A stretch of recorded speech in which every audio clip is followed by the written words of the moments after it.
I have a very special guest with me today, if you don't mind introducing yourself. I'm Virginia Miller Caballero. I'm a licensed professional counselor. I was pretty fascinated about this interview. I've always kind of been interested in the human mind, and I know that's not everything that you do, but just the ability to speak to somebody about things you're going through, things that you've gone through, and to hear someone vocalize it in a certain way to help you move forward, to me has always been very, very, very fascinating. So when you get a client, whether it's a child or an adult, what is the first thing you do without knowing anything about their background to kind of get them started? I call it, or a lot of people will call it, an intake session.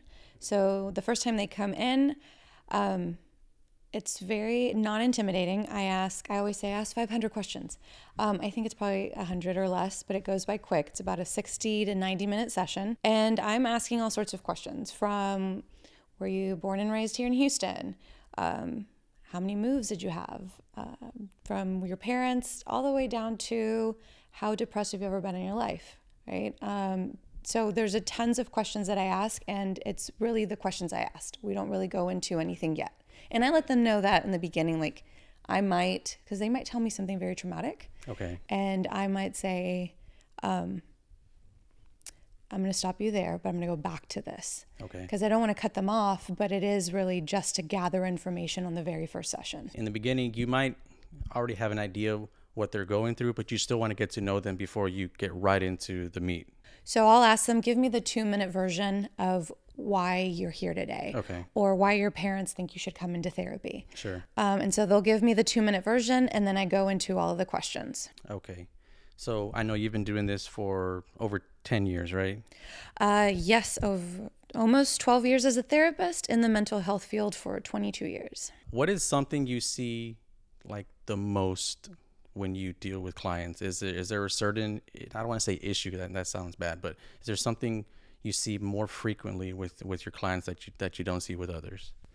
I think if the common denominator, regardless of what they're coming in with, whether it's depression, anxiety, grief, a lot of the times it's comes down to self-worth, or the not feeling I'm enough.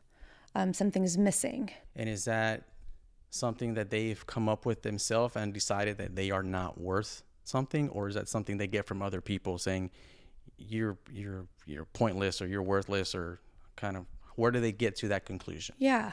I think it can be sometimes one or the other. Sometimes it's a mixture. A lot of stuff happens in our childhood, whether it's traumatic, real big, what we call big T trauma versus little t trauma. The way our parents spoke to us, something that happened that made us feel that we were not lovable, not worthy. So sometimes it's something big that could happen, like maybe our parent died, a mom died. It's unintentional, but it's abandonment, right? So sometimes it's something specific, and other times it's just little indirect messages that they've heard. So it's not necessarily a series of things that happen over your life that make you who you are. It could have been literally one instance that really affected you for the rest of your life. Yeah. The self-worth is the biggest thing that you see, but does that transcend into other issues, or does it stop at the self-worth? No, I think that transcends into other issues Okay. that can affect, self-worth is the way you see yourself, right? What you believe about yourself. I'm not worthy. I'm not lovable. It's like there's a message, an identity that's been created there. And so that goes into how you perform. It goes into depression. It goes into anxiety. Worry about how other people view you. Mm-hmm. So no, I think it creates an issue. Is that something that you can undo, or do you just live with it and know how to manage it? You can undo it. Okay. That you can have a higher self-worth, that you can learn to love yourself. That a lot of the things that have happened are not your fault. That the messages you heard doesn't mean that it's true. Because we feel a certain way doesn't mean it's fact. It doesn't mean it's true. So through the process of therapy, processing feelings, challenging thoughts, you can change your self-worth. Okay, so if you could give me an example. Let's say Sure. someone, 16-year-old teenager, they're feeling pressure from their parents. They've been told, over and over and over by their peers that, you're a loser, you're this, you're that, your dad left when you were a kid. How do they love themselves? They can't change what happened. Right. Whatever happened, and then now they have to move forward. How do you can't tell them to forget what happened, Right. but how do you just, what, I am worth something. I'm going to be better from here going forward. Like, how do you get to that point? It's a lot harder done because it's things that they stick with you for forever, right? I think there's things that in life that trigger us, and our triggers of something that happened in the past, we can get triggered in the present, which makes it feel like it's the now. And so it's learning what to do with those triggers when you're triggered, to know, hey, that happened a long time ago. It's still valid that it happened, but what can we do? One, coping skills, right? How do we calm the body down? That anxiety that comes up, how do we calm the mind down? So it's a process of things, learning to calm your body down, learning to change the messages that are in your mind, and being able to tell, oh, this is a trigger. And just because I am triggered and feeling something doesn't mean that this is the now. It's not happening in the present. I see. So it's the ability to tell yourself to think differently. Yeah, and it's hard, Yeah. right? It's if I wanted to become a rock star, and I've never played the guitar before, right? I have to pick up that guitar and I have to practice and practice and practice. And have you ever played the guitar, Tony? Yes. What happens to your fingers when you first start? They hurt. They hurt. You want to stop. You want to give up until you build that callus, right? Yeah. And it becomes your norm to be able to pick up that guitar and play that song. It's the same thing with our brain. We're rewiring our brain. So it's a practice of learning to catch those negative thoughts, learning to catch those self-defeating thoughts, and learn how do I tweak it a little bit? Okay, so if I'm, a client, and I'm hearing what you're telling me about issues I'm going through and things I've had, I ask you, okay, fix me. Okay, I don't want to think the way I think. You're telling me I'm more valuable than the people say I am, that I am worth something, but I still have these thoughts. I still hear my friends and my parents saying these bad words to me. What do I actually do when I hear these things or when I think these thoughts to not feel the way I feel when I hear them? I know it's an idea you're talking about, but literally, what do I do? Well, one is to allow yourself to feel it, right? That feeling just doesn't go away, and we don't ignore it. We don't want to just go into, you know what, I'm happy, it's fine. No, we want to acknowledge that we're sad. We want to acknowledge that we're hurt. And then say, well, what can I do to make myself feel better, right? What can I do? What are the things that I learned in therapy about the messages that I'm telling myself?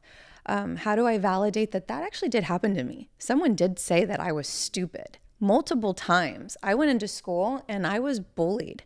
That's not something that I made up. It really affected me. And it's not so much as a therapist, I tell them, hey, you're worth a lot. Because it's not really about what I say. It's them changing the messages inside. So I ask a lot of questions and start changing and thought challenging.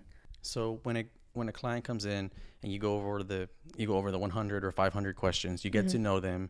But, in the back end, when they give you the 2-minute, elevator speech of why they're really here, you figure out what they have, what they're going through. What is the next thing you do? I don't think you have a one-size-fits-all plan for everybody, right? But is this something you speak to them for, 3 or 4 sessions? Is this sometimes lifetime therapy for people, or after 5 sessions, someone's kind of figured out what to cope with and they go on their own? Like, how do you figure that out for each client? Yeah. So after all the questions, I get a bit of information about them, right? I get to know them a little bit. And then I tell them, okay, so the next step is when you come back next time is we're going to do goals for therapy. If therapy is going to work, what's going to be different in your life, right? What's going to change? So when they come in, I will ask them, okay, so I'm going to give you a moment to come up with some goals for yourself. And then if it's hard to think of any or anything, I'm going to jump in and help you. Right? So that's it's a collaborative approach. Once they say 1 or 2, because typically it's hard to come up with goals, or they know the one goal that they're coming in for. Yeah. And so then I'll grab it and I'll say, okay, so um, because one of the beginning questions I ask about their parents, right? Regardless of their age, if they're 60 and they come in, I talk about their parents. If they are 10, I talk about their parents. So one of the questions I may ask is, if you could alter your relationship with your dad in any way, would you? And they'll either say yes or no. And I always tell them, hey, by the way, these are your goals, not mine, not your mom's, not your dad's, not your wife's, not your sister's, not your teacher's. They're yours. Okay. So if I ask a question and it's not a goal for you, you tell me no. Okay. And so that's kind of how we set up goals. I like to be specific with goals, and I think all the goals intertwine. And once you kind of start achieving, making one better and reaching it, Okay. it's all intertwined. So what would be an example of a goal Mm-hmm. that isn't, I would assume these goals are something this person would do physically or tangibly or vocalize. Are these goals to think differently or to actually do something? Both. So if we want to alter, if the question is you want to alter the relationship with your father, they might say, yes, I'd like for my dad to be kinder. And I go, okay, well, we can't control dad, right? It has to be a goal that you can control. So what would that look like? Well, maybe I spend more time with my dad and actually get to know him a little bit more because we don't hang out that much. That you can control, right? So we write that down as a goal. Social media, we typically don't post the sad parts of our life. We don't post the hard times. We post about all the wonderful things, right? And a lot of the times we might literally post a picture and we're, oh my God, look at me. But if someone saw that, we were sitting in a corner by ourselves and we were not part of the group, right? So what we see is that Susie's out there having a grand time. Susie has a better life than me. Look at Susie's clothes. Little Tommy, he's always out on vacation. And that affects the self-worth. This is the downside of social media, is that when we were in school, we didn't have this. So we could actually have our identity built from a different place. Now social media tells us who we need to be. Yeah, that's tough. I see it tough for like teenagers to separate reality and social media. Mm-hmm. They see something online and they believe this person is like that all the time. Right. That is who they are. That is through and through. They wake up happy, go to sleep happy. They're on vacations, like you said. Mm-hmm. Great relationship with their friends and parents. Great at sports. Never have any issues. And then you see them not on social media, and you just get this different perception. But you don't believe it because you think, well, everything they post is who they are. And I have nieces and nephews, and I ask them, like, do you know what's real and what's not real when someone posts something online?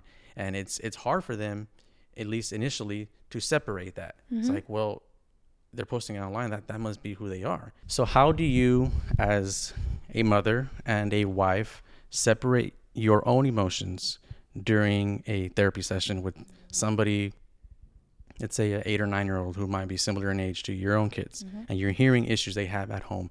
How do you, as a mother, stick to we're going to create goals and I'm going to hear you out and not get too emotionally attached? Or is it impossible to do that? One of the things that I find the best is when I'm having, because we all have our own stuff, right? Just because I'm a therapist doesn't exempt me from having life stuff, right? But when I get to be with a client, it's no longer about me. It's purely about them. And so that's one way where that disconnection, I'm not thinking about me, I'm not thinking about my own children, I'm thinking about you and yours, and this is about helping you. And that really can what's the word I'm looking here for? Put me aside and my emotions of it. Now, I'm not a robot, right? I am human. So depending on what it is, there's times that I've gotten emotional in session. Right? Therapy is a one-sided relationship. It's about you, not about me. But the stories that I hear or things that happen in session has made me teary-eyed, and I've cried with my client. But everything that happens in the room is therapeutic. So we talk about it.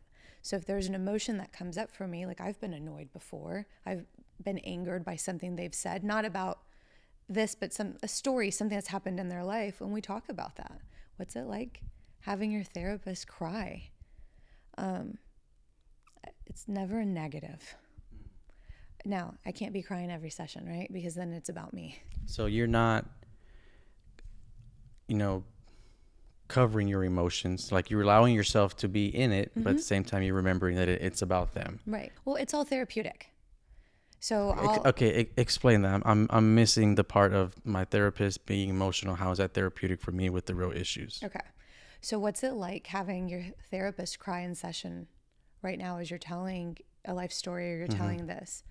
What I typically hear is, I felt heard. I felt validated. A lot of times people don't feel validated. They don't feel heard. So to have someone that is understanding of what they're saying, holding their hand through the process and having emotions, may be a response they never got before. And that is therapeutic. That is healing. So if the issues they're facing are causing someone else to feel emotion, then it validates that what they are feeling is actually deep and real. Yeah. And no one's just, pretending that what they're feeling is not. I've always been fascinated with the idea of speaking to somebody and hearing them say, I don't want to say just words, but it's words, right? And it makes you think a certain way, makes you feel a certain way, because you're not a mechanic. You're not working on an inanimate object. You're not fixing things that have, steps. You're dealing with humans and brains and emotions and hearts.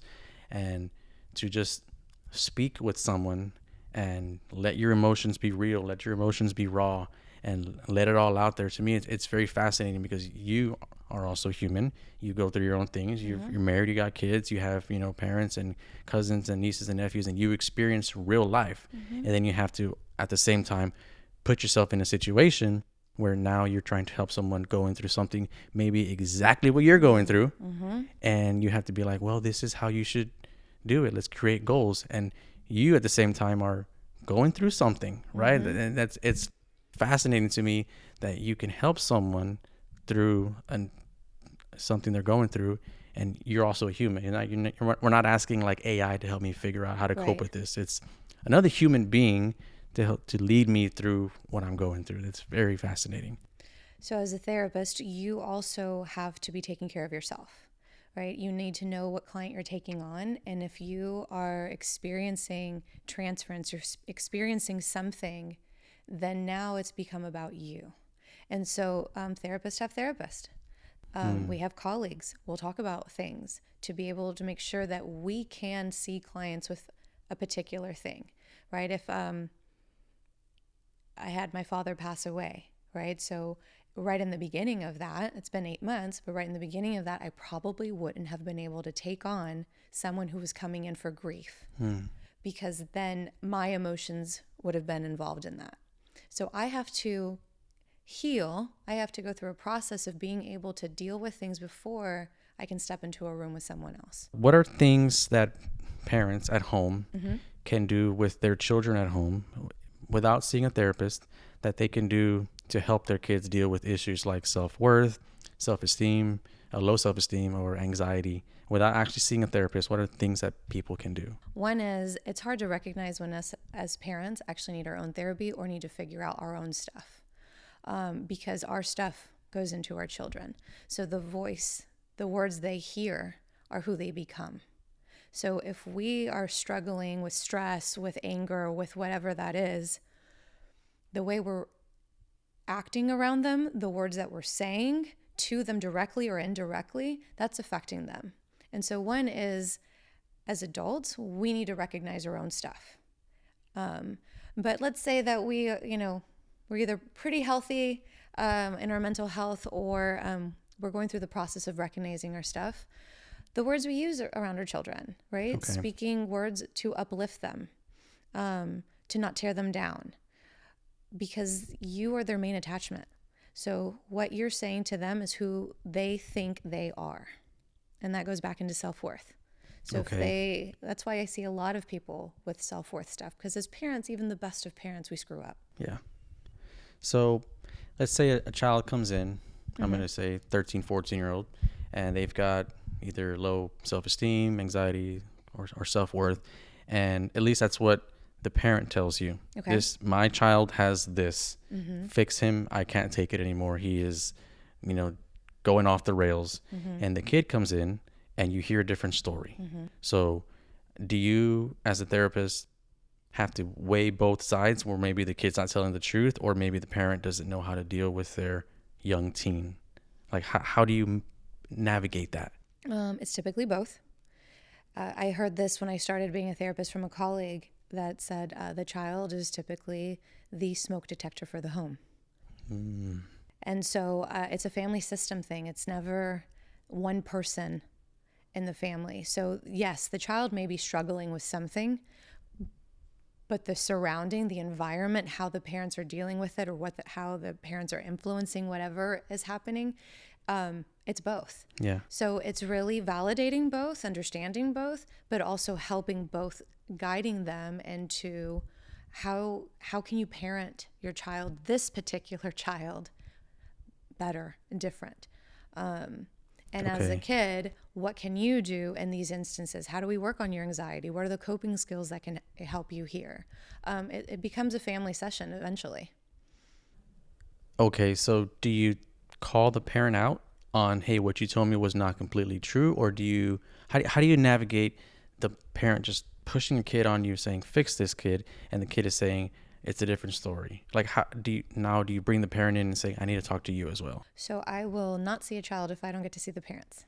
Okay, That is interesting. part of, that's not every therapist take, but that's mine, because I Okay, believe it is a family system. It's I not just see. one. So the kid will come in for that intake I told you about. I'll ask them all the questions. The parents are there for the very beginning. I never just see a kid. Okay, They come in and I say, hey, Mrs. Gutierrez, what are you bringing Johnny in for? What's the main concern that you have? Give me the 2-minute version of that. And she'll give it to me. I say, okay, great. Now I'm going to spend the rest of the time with him, asking him 500 questions. I'll bring you in at the end. okay, So after all of that, and after the goals, I let them know I'm going to have a parent session. And we talk about okay. goals and things that come up in these sessions. And I will see parents. Sometimes I need to see the parent on a weekly basis. Sometimes it's every, once a month or as needed. As a therapist, I think it's so helpful to have Yeah, the family involved. And if, your daughter ever goes to therapy and your therapist says, oh, we're good, I don't need you, I see. I'd maybe question why is that? Because I have valuable information for you. So before the pandemic, you were doing a lot of in-person, face-to-face therapy, and now the bulk of what you do is virtual. Is it impersonal now? Is it harder to read emotions through a screen, or do you not see a difference? So I, pre-COVID, was one of the people that said, nope, I will not ever do a virtual session. I think that's ridiculous. How could you have a personal connection with someone? What if the person was suicidal? How scary is that for you as a therapist? What would you do? All of these things came to mind. Then COVID hit and I had no choice. And I went in front of a screen and realized, wow, the connection that you can have in front of a screen, to me, there's maybe instances if you're seeing a child that's on the spectrum that maybe that virtual won't work, right? Okay. But for the most part, it does. Not only is it convenient, I see a lot of professionals, and so driving in and out from being a doctor from the hospital to a session doesn't work, but jumping on a computer really does. I've had high school kids that have free period. They'll jump on a computer at school in a private setting to be able to talk. You can see the emotions. I may not be able to see your foot tapping, right? But I see the demeanor change. Yeah. I see your facial expression. I see that you're distracted. I'm looking at all that. I'm Yeah. not just hearing the words come out of your mouth. And therapy Okay. is uncomfortable. It's not necessarily fun. It can be fun. I have a great time with my clients in session. But it's not, you're sharing vulnerable things that you either have not shared with anyone or share with a very limited amount of people. And I get the pleasure and the privilege of getting to know those vulnerabilities. And I take that seriously. And so that's why it is important that I'm paying attention to every detail, because what comes out of your mouth, but it's not matching your facial expression, or it's not matching what you're doing with your shoulders, I'm going to question that.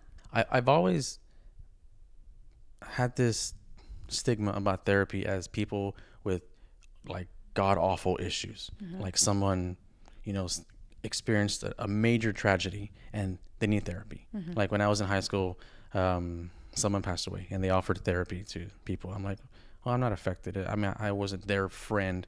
I'm not affected, but I started hearing more and more and more therapy. What is therapy? Who needs therapy? I always associated it with like major traumatic issues. My mom died. I need to talk to someone about it. Who, in your opinion, needs therapy? Who should take therapy? Is it something that more people should do? I think therapy is for everyone. You're right. There are people that come in with a very big issue, right? Something traumatic that happened that is really affecting them.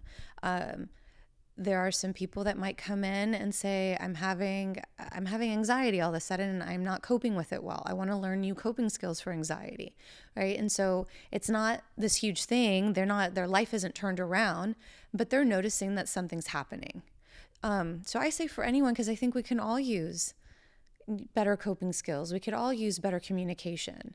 And that's why, if we go back to what I said earlier, is recognizing, why am I shutting down when someone says something to me? Why am I going for, 2 glasses of wine every night when I'm feeling stressed after work? And is it bad you have 2 glasses of wine? No, it's not bad. It didn't ruin your life in any kind of way. But why didn't you go for a walk instead? Yeah. Right? Why didn't you go read a book instead or do yoga? Those just tiny little things that can actually make you feel better and challenge your own thinking. So I think it's for everyone. I really appreciate it. Thank you for your time. This was helpful for me to hear you say things that I can probably do better in my life. So appreciate you. Thank you. Thank you so much for your time. All right. Well, thanks for having me.